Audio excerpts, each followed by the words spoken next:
चमन अपने गांव के मुखिया के घर माली का काम करता था और उसकी पत्नी विनीता घर में ही रहकर सिलाई का काम करती थी। वो गांव के लोगों के कपड़े सिलती थी। दोनों पति पत्नी दिन रात मेहनत करते थे ताकि वो अपनी गृहस्थी की गाड़ी को सही से चला सके। उनके परिवार में उनकी 6 साल की बेटी सूची और बूढ़ी बीमार माँ के साथ में रहते थे। एक रोज चमन मुखिया की हवेली से काम करके लौटता है तो विनीता उसके लिए नींबू पानी बनाकर लेकर आती है। ये लीजिए जी, शरबत पी लीजिए। धूप में काम करके थक गए होंगे ना? विनीता, हम गरीबों के लिए गर्मी, सर्दी, बरसात कोई भी मौसम सही नहीं होता। गरीबों को तो हर मौसम में मार झेलनी ही पड़ती है। सही कहा जी। अच्छा, मैं बाजार जा रही हूँ। आज सिलाई से कुछ पैसे मिले थे, उनसे माँ जी की दवाइयाँ ले आती हूँ। चमन को बागवानी का बड़ा शौक था। वो सेठ जी के यहाँ जो तरह तरह के फूल लगे थे उनके कुछ बीज अपनी क्यारी में लाकर बो देता है और रोज उनमें पानी देने लगता है। कुछ ही दिनों के बाद उसकी क्यारी में बड़े ही सुंदर सुंदर फूल लगने शुरू हो जाते हैं। अरे वाह बाबा, इन फूलों से तो कितनी अच्छी महक आ रही है और ये दिखने में भी कितने सुंदर हैं। फिर चमन किसी काम से वहाँ से चला जाता है। हाँ सूची, इन फूलों में तेरे बाबा की मेहनत जो लगी हुई है। माँ, कल शिवांगी दीदी की शादी में हम सब जा रहे हैं ना, तो मैं वहाँ पर कौन से कपड़े पहन कर जाऊँ?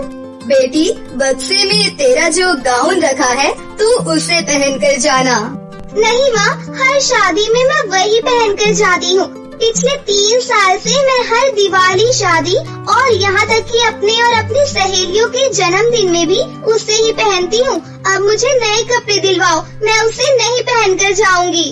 विनीता ये सुनकर दुखी हो जाती है।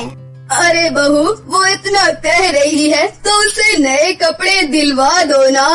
माँ जी, नए कपड़ों के लिए पैसे नहीं है। जो पैसे थे उनसे घर का राशन और आपकी दवाइयाँ आ गयी।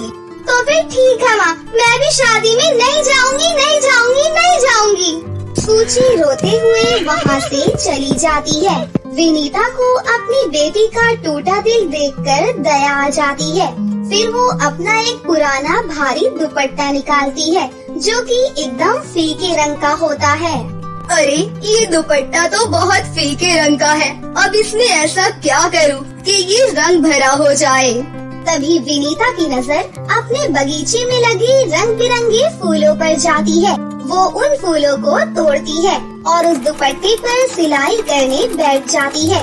उस फीके दुपट्टे को काटकर वो उसकी चोली और लहंगा बना देती है। फिर वो तरह तरह के रंगीन फूलों को लगाकर उनसे बहुत ही सुंदर लहंगा बनाती है और दरवाजे की दहलीज पर बैठी हुई सूची के पास ले जाकर कहती है, देख सूची, तेरी माँ ने तेरे लिए क्या बनाया है।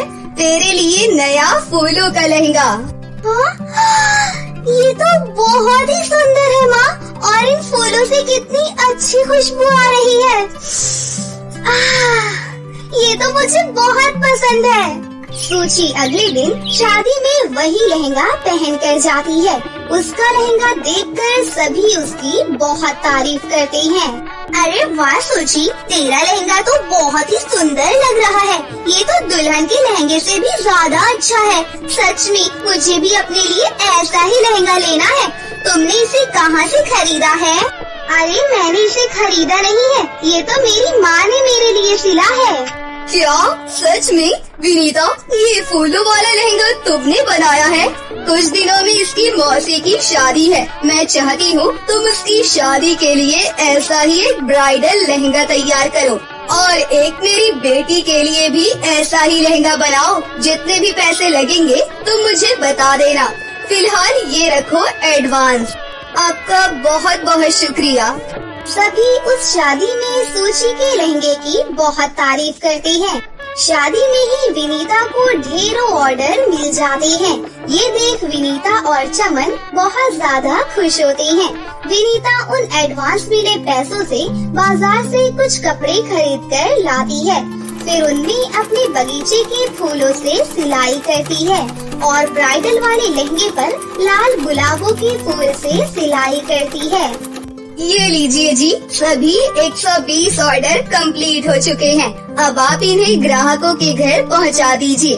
अब हमारी सारी परेशानियां दूर हो जाएंगी। हम माँ जी का इलाज अच्छी जगह पर करवाएंगे और अपनी सूची के लिए नए नए कपड़े खरीद सकेंगे। सही कहा विनीता, अब हमारे अच्छे दिन शुरू हो गए हैं। अब विनीता के बनाए हुए फूलों वाले लहंगे को हर कोई दुल्हन हो या रिश्तेदार शादी और पार्टियों में पहनना चाहते थे। अब तो उसे शहरों से भी कई ऑर्डर आने लगे। देखते ही देखते उसकी खूब कमाई होने लगी। चमन ने भी मुखिया का काम छोड़ दिया। अब वो खुद के फूलों के बगीचे में नए नए फूल उगाता, जिससे विनीता लहंगे बनाती। कुछ सालों में ही उन्होंने गांव में ही अपना एक बड़ा सा शोरूम खोल लिया, जहां शहरों से और दूसरे राज्यों से लोग उसके लहंगे खरीदने आते हैं। अब उनकी सारी परेशानियां खत्म हो चुकी थी और वो काफी ज्यादा अमीर हो गए थे। बहुत समय पहले की बात है। एक छोटे से गांव में गुलाब, कमल, चंपा और जैस्मिन नाम की 4 बहनें अपनी माँ चंदा के साथ रहती थीं। चारों बहनें बहुत ही ज्यादा गरीब थीं। चारों बहनें एक साथ मिलकर हंसी खुशी से रहती थीं। जब भी वो बाहर खेलने जाती थीं, तो एक साथ जाती थीं। उनके घर के बाहर एक बगीचा था, जो कि बहुत ही हरा भरा था। उनके बगीचे में ढेर सारे सुंदर सुंदर फूल भी थे। सभी बहनों को वो फूल तोड़कर इकट्ठा करना बहुत अच्छा लगता था। उन फूलों को तोड़कर वो अपनी माँ को दे दिया करती थी और उनकी माँ चंदा बाजार में उन फूलों को बेच दिया करती थी। चंदा मंदिर के बाहर फूलों को बेचती थी। मंदिर में भक्त दर्शन करने आते तो चंदा से फूल खरीदते हैं। बहन, ये फूलों की माला कितने की है? केवल 30 रुपए की है। बताओ कितने दे दूं? 2 दे दो बहन, ये लो आपके पैसे। चंदा पूरे दिन में 50 फूलों की माला बेच लिया करती थी, जिससे उसकी थोड़ी कमाई हो जाया करती थी। चंदा को अपनी चारों बेटियों की बहुत चिंता थी। वो हमेशा अपनी बेटियों को अच्छे संस्कार देती थी और बहुत प्यार करती थी। एक दिन जब चारों बहनें फूल तोड़ने बगीचे में जाती हैं, तभी वो चलते चलते थोड़ा आगे निकल जाती है। आगे चलकर उन्हें ऐसा नजारा दिखाई देता है जैसा उन्होंने पहले कभी भी नहीं देखा था। चारों बहनें ये नजारा देखकर आश्चर्यचकित रह जाती हैं। वो चारों इधर उधर देख ही रही होती हैं कि तभी उनके पास एक बूढ़ी औरत आती है, जो वही बगीचे में एक झोपड़ी में रहती थी। वो बूढ़ी औरत चारों लड़कियों को आवाज लगाती है, बेटियों इधर आओ, मैंने आज तक तुम्हें कभी भी नहीं देखा। कहाँ रहती हो तुम सब? बुढ़िया माँ, हम यहाँ पास में ही रहती हैं, परंतु आप यहाँ इस झोपड़ी में अकेली ही रहती हैं क्या? हाँ बेटा, मेरा इस दुनिया में कोई सहारा नहीं है। मैं तो इस बगीचे में इन फूल पौधों के सहारे ही जिंदा रहती हूँ। वो बूढ़ी औरत उन सभी बहनों को अपने साथ बैठने के लिए कहती है और फिर सबसे बड़ी बहन गुलाब उन सभी लोगों के लिए चाय बनाती है और सभी लोग आपस में बैठकर चाय पीते हैं। तभी वो बूढ़ी अम्मा अपने जीवन के बारे में उन्हें बताती हैं। बेटा, तुम सब जानती हो, मुझे यहाँ रहते हुए करीब 80 साल हो गए हैं। मेरे बच्चे विदेश में पढ़ने गए थे और अब वो वहीं रहने लगे हैं। मैं यहाँ पर अकेली रह गई हूँ और अकेले ही अपना जीवन यापन करती हूँ। मैं तुम्हें एक रहस्य की बात बताती हूँ। वो बूढ़ी अम्मा उन्हें छुपे हुए बगीचे के जादू के बारे में बताती है। वो बूढ़ी औरत उन चारों बहनों से कहती है कि उसके बगीचे के फूल कोई मामूली फूल नहीं है, वो जादुई और शक्तिशाली फूल हैं। जो भी व्यक्ति उस फूल को तोड़ता था, वो खुद भी फूल बन जाता था।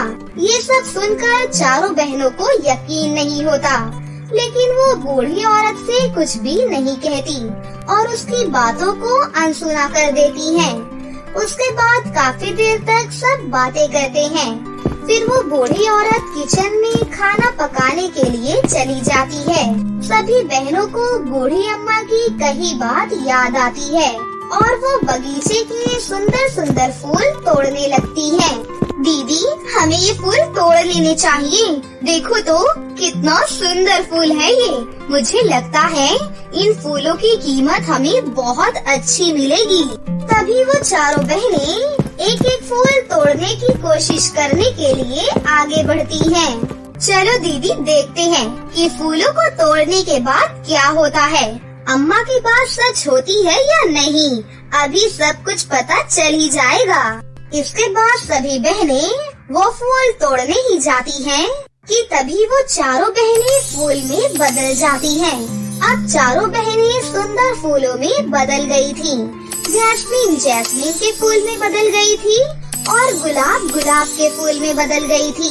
चंपा चंपा में बदल जाती है और कमल कमल में बदल जाती है। चारों बहनें अपना ये नया रूप देखकर बहुत आश्चर्यचकित रह जाती हैं और वो एक दूसरे से बातें करने लगती हैं। दीदी, ये हमारे साथ क्या हो गया? हम तो फूल में बदल गई हैं। अब हम वापस अपने रूप में कैसे आएंगे? अगर हमें किसी ने भी तोड़ लिया तो हम अलग हो जाएंगे। इतना कहकर चंपा जोर जोर से रोने लगती है। तुम चिंता मत करो, हमें बहुत ही जल्द इसका उपाय मिल जाएगा। तुम थोड़ा सब्र रखो।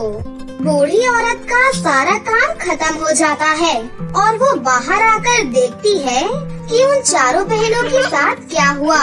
तभी वो देखती है कि सभी बहनें फूट फूट कर रो रही हैं। तभी वो बूढ़ी औरत उनके पास आती है और उनको बताती है कि मैंने तुम लोगों को पहले ही बता दिया था, उसके बाद भी तुम लोगों ने मेरी बात नहीं मानी।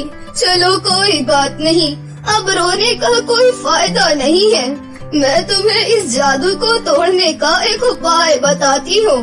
उस उपाय से तुम वापस अपने रूप में बदल जाओगी। यहाँ से थोड़ी ही दूरी पर एक जादूगर रहता है। उस जादूगर के पास बहुत सारी जादुई शक्तियाँ हैं और वो अकेला ही तुम्हें इंसान बना सकता है, परंतु तुम तो वहाँ नहीं जा सकती हो। इसके लिए वहाँ पर किसी और को जाना होगा। मैं अभी इतनी योग्य नहीं हूँ कि वहाँ पर जा सकूँ, परंतु हाँ, तुम मुझे अपने घर का पता बता दो। मैं तुम्हारी माँ को सब कुछ बता दूंगी, शायद वो तुम्हारे लिए कुछ कर सके। इसके बाद गुलाब बूढ़ी दादी को अपनी माँ के बारे में बताती है।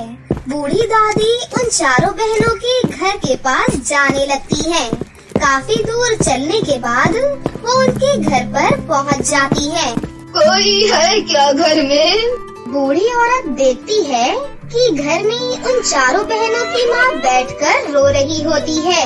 तुम सब कहाँ चली गई हो मुझे छोड़कर? मेरी प्यारी बेटियों, तुमने अपनी माँ के बारे में एक बार भी ख्याल नहीं किया। पता नहीं तुम सब इस वक्त कहाँ पर होगी और क्या कर रही होगी।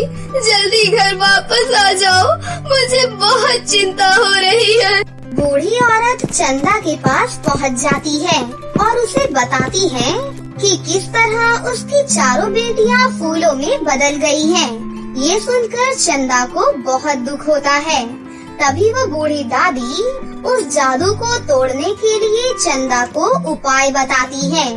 अब चंदा ने ठान लिया था कि वो अपनी बेटियों को वापस इंसानी रूप में बदल कर दिखाएगी। बूढ़ी दादी के बताए अनुसार चंदा उस जादूगर की खोज में यात्रा पर निकल जाती है। आखिरकार काफी कोशिशें करने के बाद चंदा उस जादूगर के पास पहुंच जाती है। वो जादूगर के पास पहुंचकर कहती है, जादूगर जी, मैं आपके पास बहुत ही कठिनाइयों से होकर आई हूँ। मुझे आपकी मदद की आवश्यकता है। मेरी बेटियाँ फूलों में बदल गई हैं।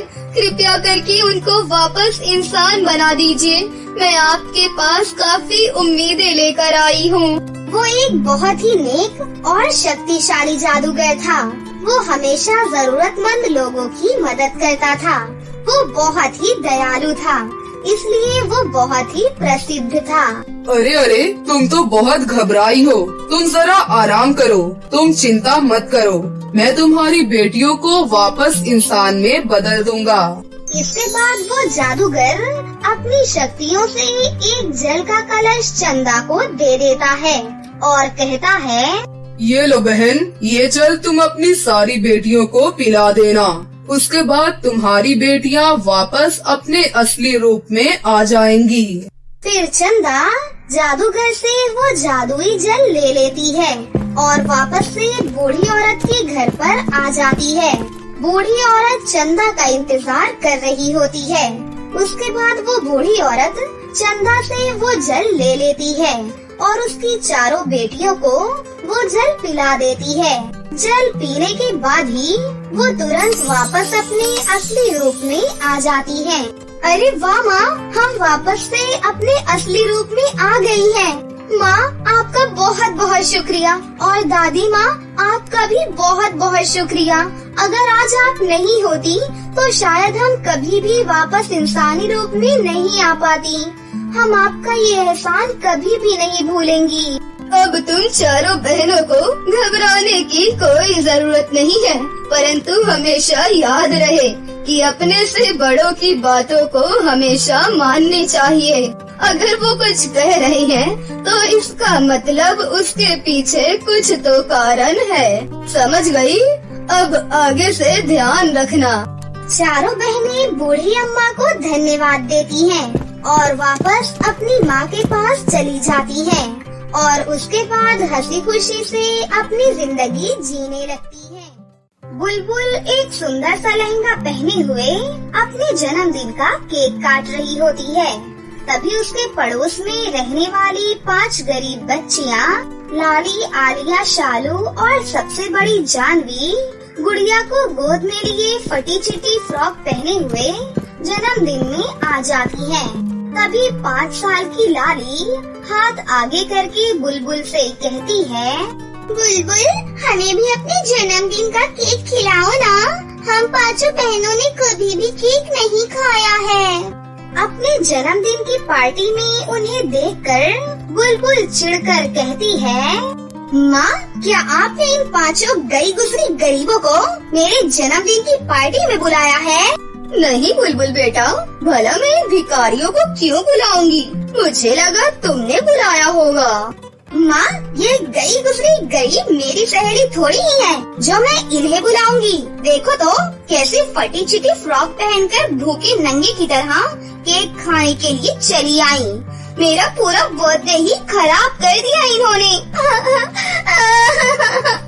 ये कहकर बुलबुल जोर जोर से रोने लगती है, जिसे देखकर अमीर घमंडी ललिता उन 5 गरीब बच्चों को धक्का देते हुए अपने घर से बाहर निकाल देती है और सबसे बड़ी जानवी, जो कि गुड़िया को गोद में लिए हुए होती है, बड़ी तेजी से उसका हाथ पकड़कर उसको घर लेकर आती है, जहां उनकी गरीब दर्जी माँ मालती गर्मी में मेहनत से कपड़े सिल रही होती है।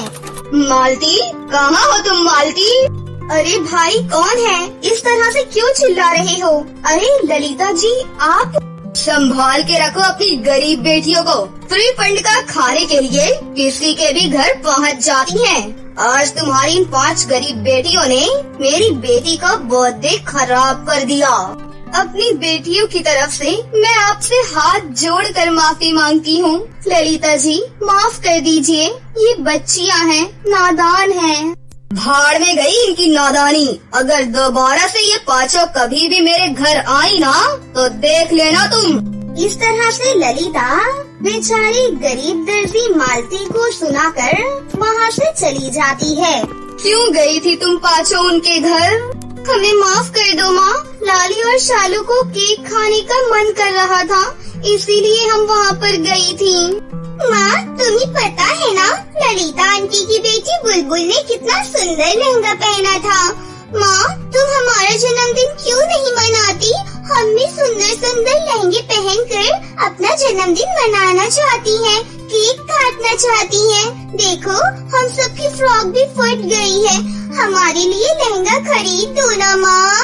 अपनी पांचों गरीब बेटियों के मन में लहंगा पहनने के सपने को देखकर उस गरीब दर्जी माँ की आंखें भर आती हैं। तभी शक्ति घर आ जाता है और सब कुछ सुन लेता है। लाली, बाबूजी की समझदार बेटी कौन है? मैं हूँ बाबूजी।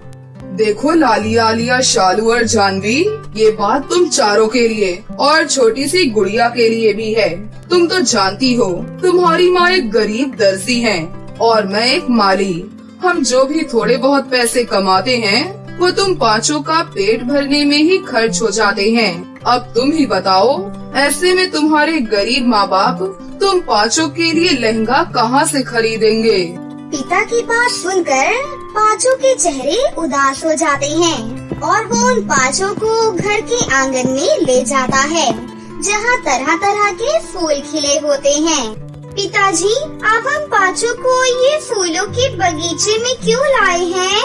पिता के समझाने पर पांचों बेटियां लहंगे की जिद छोड़ देती हैं। तभी अपनी बेटियों को देखकर उनकी गरीब दर्जी माँ कहती है, मैं जानती हूँ मेरी बच्चियों कि तुम पांचों का लहंगा पहनने का कितना मन है, इसलिए अब मैं थोड़ा थोड़ा करके लहंगे के लिए पैसे जोड़ूंगी। बेचारी गरीब दर्जी मालती दिन रात कपड़े सीती है, मगर लोग भी उसकी गरीबी देखकर इस बात का खूब फायदा उठाते हैं और सस्ते में ही उससे कपड़े सिलवा लेते हैं। ऐसे में वो जो भी कमाती वो घर में ही खर्च हो जाता। इस बात से परेशान होकर एक दिन मालती जब सिलाई का काम खत्म करके दोपहर में खाना खाने बैठती है, तभी 70 से 80 साल की बुढ़िया उसके दरवाजे पर आती है। बेटी, बहुत भूखी हूँ, इस बुढ़िया को कुछ खाने को दोगी? मगर अम्मा, मुझ गरीब दर्जी के पास आपको देने के लिए बस ये रूखी सूखी रोटी ही है, अगर आप खा सकती हैं तो ये लीजिए। ये कहकर मालती अपने आगे की थाली बूढ़ी अम्मा की ओर बढ़ा देती है और उसे अपने घर में बिठाकर खिलाती है। तभी वो बुढ़िया एक परी बन जाती है। माफ करना, मगर तुम्हारी बागों के ये रस भरे फूल मुझे तुम्हारे घर खींच लाए, तो मैंने सोचा क्यों ना तुम्हारी परीक्षा लूं। कहो, मुझ गरीब को अपने बाग के फूलों का रस पीने देने के लिए तुम बदले में मुझसे क्या लोगी? फिर मालती उस परी से अपनी पांचों बेटियों के लिए लहंगा मांगती है। तभी अपने जादुई हाथों से बगीचे के फूलों को छूकर परी कहती है, देखो, अब तुम्हारे बगीचे के फूल जादुई फूल हैं, जो ना कभी सूखेंगे, ना कभी मुरझाएंगे और ना ही कभी इनकी खुशबू कम होगी। इन फूलों से तुम अपनी बेटियों के लिए लहंगा बना सकती हो। ये बोलकर परी वहाँ से गायब हो जाती है और मालती उन सारे जादुई फूलों को तोड़कर घर के अंदर ले आती है और बचे कुचे कपड़ों के कतरन को जोड़ जोड़कर लहंगा सिलना शुरू कर देती है। मैं जानती थी कि एक न एक दिन ये कतरन मेरे काम जरूर आएंगे। इन कतरन से मैंने लहंगे का अस्तर तो बना लिया, अब बस मुझे फूलों से इसे सजाना है। ये बोलकर मालती रंग बिरंगे फूलों को लहंगे पर सिल देती है और एक एक करके अपनी पांचों बेटियों की उम्र के हिसाब से 5 अलग अलग डिजाइन के सुंदर सुंदर फूलों वाले लहंगे सिल लेती है, जिसमें कोई बैकलेस फूलों वाला लहंगा होता है तो कोई परियों वाला लहंगा होता है। फिर वो फूलों से बना लहंगा अपनी पांचों बेटियों को देती है। सुनो लाली, आलिया, शालू, जानवी और गुड़िया, ये लो, ये तुम्हारे लिए है। फूलों वाला लहंगा देखकर वो पांचों बहुत खुश हो जाती हैं। यहाँ तक कि 2 साल की गुड़िया भी खुशी से चहकने लगती है। माँ, ये फूलों वाला लहंगा तो बहुत ही सुंदर है, ये आपने कहाँ से खरीदा? खरीदा नहीं, बल्कि तुम्हारी गरीब दर्जी माँ ने अपने हाथों से तुम पांचों के लिए खुद सिला है। माँ, अब देखना, हम भी उस बुलबुल की बच्ची को अपना फूलों वाला सुंदर सा लहंगा दिखाएंगे। मगर माँ, आखिर ये फूलों वाला लहंगा हम कितने दिन पहन पाएंगे? क्योंकि इसके फूल तो कुछ ही घंटे में मुरझा जाएंगे और हम पाँचों को फिर से फटे चिटे हुए फ्रॉक पहनने पड़ेंगे। ऐसा बिल्कुल भी नहीं होगा मेरी बच्चियों। ना तो इसके फूल मुरझाएंगे और ना ही इन फूलों की खुशबू जाएगी। ये सुनकर पाँचों की खुशी फिर से लौट आई और वो अपने फूलों वाले लहंगे पहनकर गली सड़क बाजार में खुशी से घूमती हैं। जो कोई भी उन गरीब पाँचों बच्चियों के फूलों वाले लहंगे को देखता तो बस देखता ही रह जाता। और अब उस गरीब दर्जी के घर वैसा ही फूलों वाला लहंगा सिलने का ऑर्डर आने लगता है और ललिता की बेटी बुलबुल भी वैसा ही लहंगा पहनने की जिद करने लगती है। माँ, मुझे भी लाली आलिया शालू के जैसा फूलों वाला लहंगा पहनना है। अच्छा ठीक है बुलबुल बेटा। फिर ललिता मालती के घर आती है और उससे माफी मांगकर उससे कहती है, सुनो मालती, उस दिन के लिए मुझे माफ कर देना।